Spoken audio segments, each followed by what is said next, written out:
wrestler gets a clue to help her compete against men.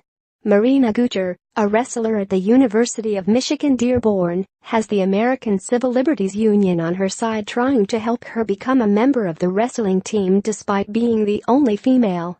The National Collegiate Wrestling Association prohibits men and women wrestling against each other because of insurance coverage. The ACLU, National Women's Law Center, and the Women's Sports Foundation sent a letter to the NCWA trying to get it to change that policy. According to the NCWA Code of Competition on the governing body's website, there's not much wiggle room in allowing men and women to wrestle against each other. The policy states this should go without saying, but from time to time questions arise concerning male versus female competition. The rule is simple.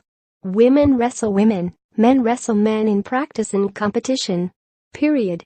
Our rules and insurance coverages do not permit male versus female practice or competition. This type of combative activity is not covered under your NCWA-provided insurance.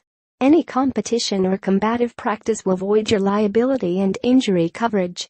The NCWA has developed two separate and distinct divisions for the purpose of providing men and women the opportunity to compete in wrestling at the college level while protecting athletes from injury or possible abuse.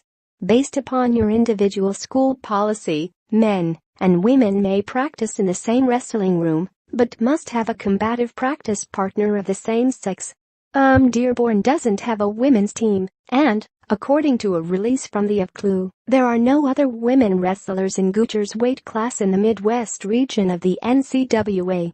Goocher has won 2 NCWA titles, in the 130-pound class as a freshman in 2016, and in the 136-pound class as a sophomore in March. While she cannot compete during the regular season, she can compete in season-ending tournaments against other women. Ever since I can remember, wrestling has been a central part of my life and my identity, Goocher said in a statement. When I enrolled in college, the wrestling coach and the wrestlers, all of whom were men, warmly welcomed me because they knew I could help the team win. But right now, as the wrestling season begins, I have to sit on the bench the entire regular season simply because I am a woman. Goocher wrestled against males in high school and won more than 100 matches. NCWA's rule is based on antiquated gender stereotypes, including assumptions about differences in strength between male and female athletes, and outdated notions about the propriety of physical contact between men and women, said Galen Sherwin, senior staff attorney with the ACLU's Women's Rights Project. Women like Marina prove these stereotypes wrong. All women deserve equal opportunities to participate in athletics, including contact sports like wrestling. Follow Spain on Twitter at Kevin Spain.